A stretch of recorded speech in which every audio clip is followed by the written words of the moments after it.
Halo Lur, Andi di sini.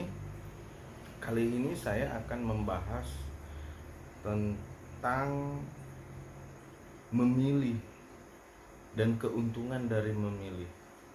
Memilihnya adalah memilih indukan atau bibit untuk memulai budidaya lobster.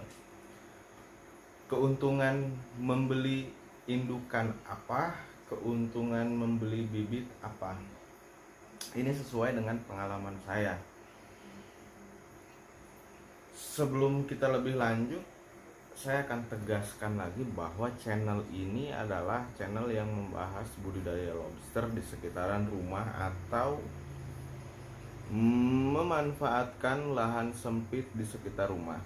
Jadi pertimbangkan lagi untuk tidak mensubscribe channel ini, karena dengan mensubscribe channel ini sudah jelas lobster akan menjadi lebih memasyarakat, lalu masyarakat juga akan familiar sekali terhadap lobster, sehingga akan mencari-cari di mana yang jual lobster, di mana yang jual lobster, di mana yang jual lobster air tawar, maksudnya kan seperti itu. Jadi nanti pada saat bumper silahkan di subscribe. Tanpa banyak basa-basi lagi, kita bumper dulu.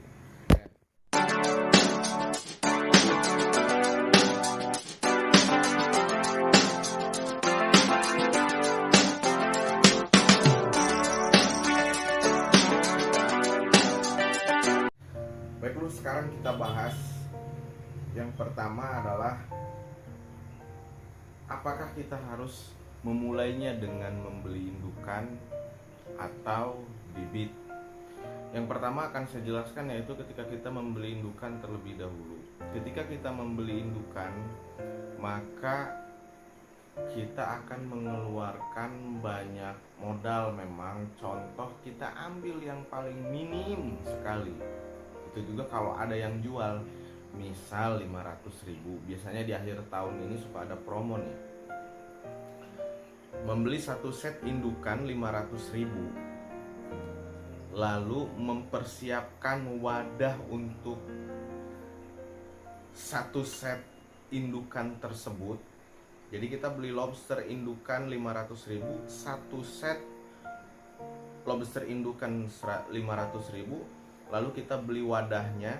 Wadahnya itu kalau saya pertama kali memulai itu dengan styrofoam, bahkan sampai saat ini juga masih styrofoam. Di sana itu ada, nanti bisa dilihat di video saya sebelumnya lah, ada yang judulnya kuras styrofoam 3 lobster air tawar bertelur. Artinya kan berhasil kita di media seperti itu. Saya beli styrofoam dengan modal hanya 20.000 satunya, ukuran 75 cm kali berapa kali 30 kali berapa gitu ya. Bisa mungkin kalau yang baru 75.000 sampai 100.000, berarti kan sudah keluar uang 600.000. Lobster 500.000 sama ongkir lah 100.000 katakanlah, berarti lobster 600.000. Satu tempatnya untuk lobster 100.000 berarti 700.000. Yang ketiga, kita siapkan, kalau menurut saya jangan aerator, karena ini kan kita betul-betul ingin progresnya bagus ya, ingin progresnya baik, maka kita beli filter pompa air yang ada filter talangnya itu. Nah, itu di toko online itu kita bisa mendapatkannya dengan harga 40 sampai 200 300, variatif lah, 50.000 70.000 variatif. Kalau saya beli yang 70.000 berarti 700 tambah 70.000 770.000 dengan ongkir itu 70.000. Di toko online banyak, di toko tetangga juga ada, harganya nggak beda jauh, beda 10-20.000. Sarannya beli di toko tetangga aja kalau bisa gitu, kalau nggak sibuk. Lalu setelah itu siapkan media shelter untuk mereka bersembunyi. Saya pakai batu bata dan keramik, batu bata, keramik, kiri kanan, jadi kayak segitiga gini loh. Nah, mereka jadi di sini nih adanya. saya pakai batu bata dan keramik. Overall total pengeluaran saya itu pada saat awal memulai itu adalah 770.000. Itu modal, dan keuntungannya adalah selang 2 bulan saya mendapatkan lobster yang sudah bertelur 3 indukan. Dia bertelur, dan this is it. Ini burayaknya. Ini ada 100 lebih. Ini ada 100 lebih. Gak kelihatan, gelap. Nah, kita buktikan lah. Kelihatan gak sih? Nih. Ada nggak? Tuh, kelihatan ya? Sebentar. Tuh.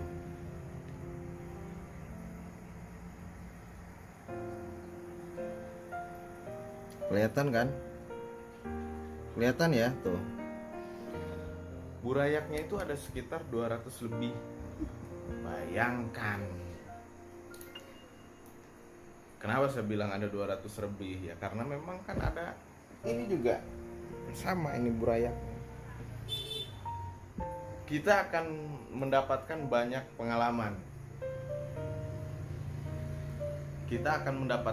pengalaman. Contoh, total sih seluruhnya kemarin itu waktu 2 bulan pertama, ini kan 1,5 bulan sampai 2 bulan, itu sesungguhnya ada 6 yang bertelur.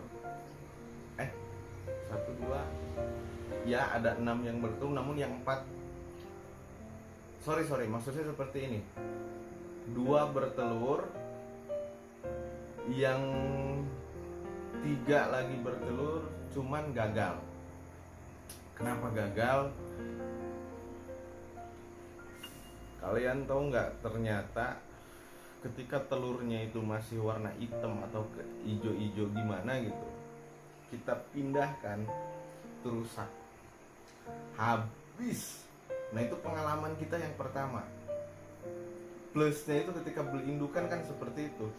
Jadi kita nggak usah nunggu lama lagi untuk mendapatkan pengalaman seperti itu. Lalu setelah itu sekarang bertelur lagi 3.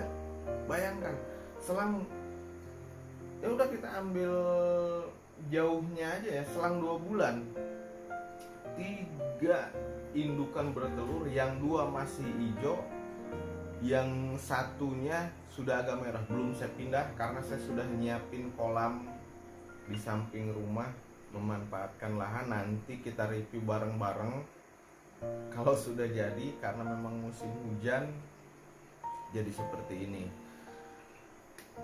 Itu berarti ingat, dengan modal 770.000 kita bisa mendapatkan keuntungan yang seperti tadi.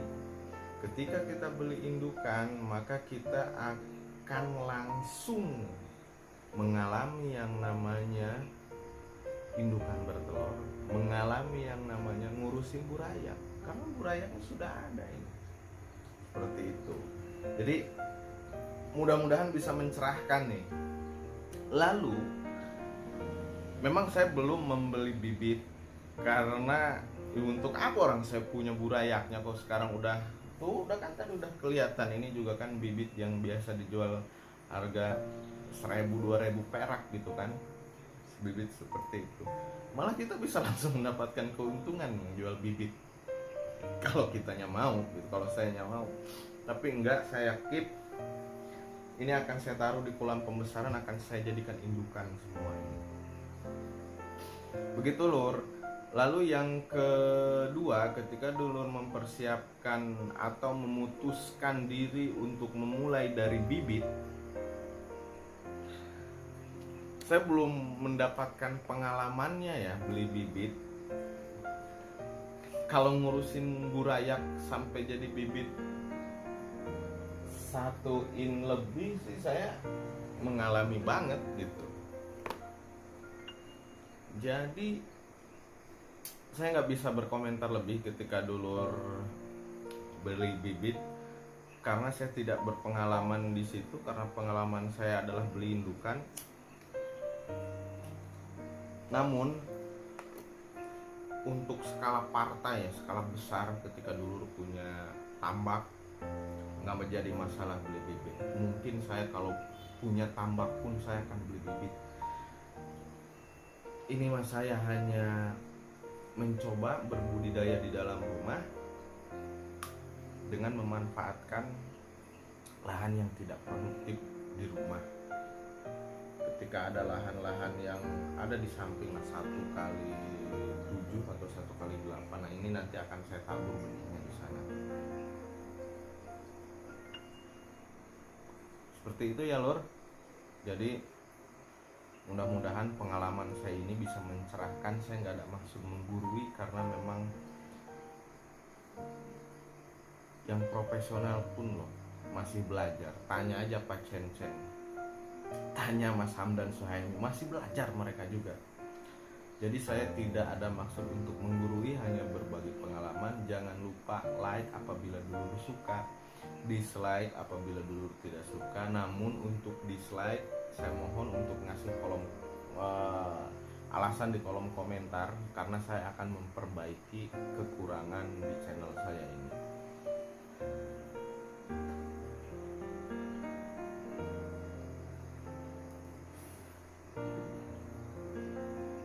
Dulur, saran dari saya jangan melihat Pak Cencen sekarang seperti apa, Cak Hamdan Suhaimi sekarang seperti apa, Pratama Megantoro sekarang seperti apa. Tapi lihat prosesnya, mereka semua mulai dari nol. Kita ikuti jejak mereka. Handi di sini pamit, sampai ketemu di video selanjutnya.